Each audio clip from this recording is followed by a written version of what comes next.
After performing my practical exam, here's a little screenshot of the sheet that I'll be using that has all the skills that I need to check off.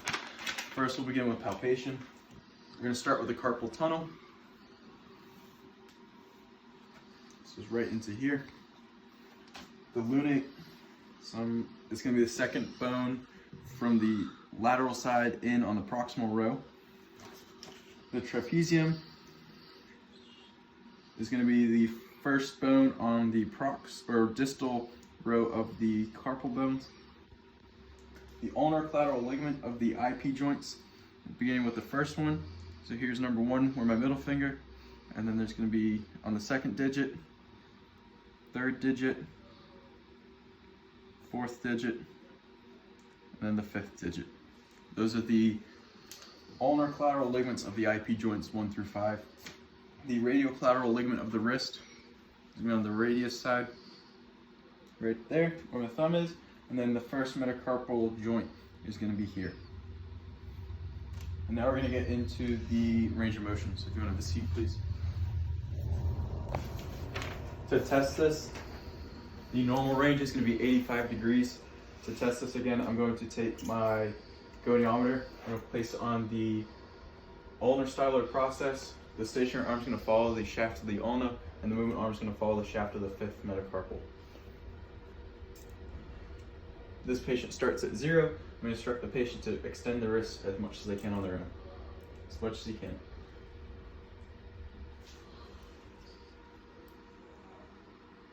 And relax. This patient has a degrees of 70, so they have actually 15 degrees less than normal. So that's going to be the active. Now I'm going to put you through the motion, just relax. This is passive, and now go all the way through. Match my resistance. Go, go, go, go. And that's going to be resistive.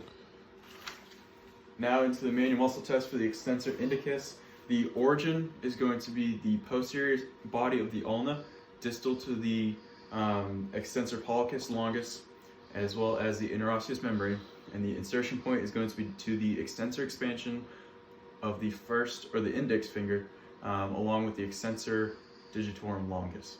The action is going to be extension of the second metacarpal phalangeal joint, as well as the interphalangeal joints of the index finger. The nerve is going to be radial. To test this muscle, you're going to have the patient put their hand on a table, spread out as such.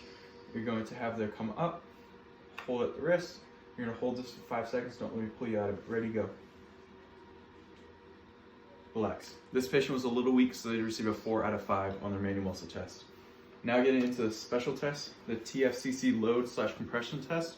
This is a test for Tfcc pathologies, and a positive sign is going to be reproduction of pain, crepitus, abnormal sensation, popping, or clicking. To perform this, have the patient as such with their elbow on a table, more kind of at a 90-90.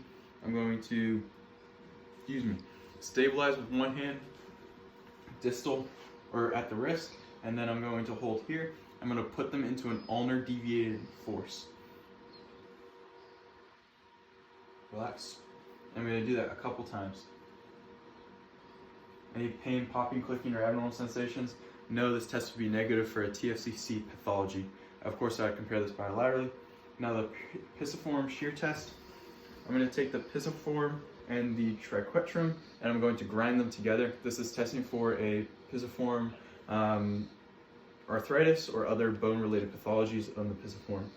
So I'm going to locate the two bones, and again, you're just going to grind them in a circular motion and together. Positive test is going to be pain, crepitus, or other abnormal sensations. Did you feel any of those? This test would be negative. So that concludes my practical exam.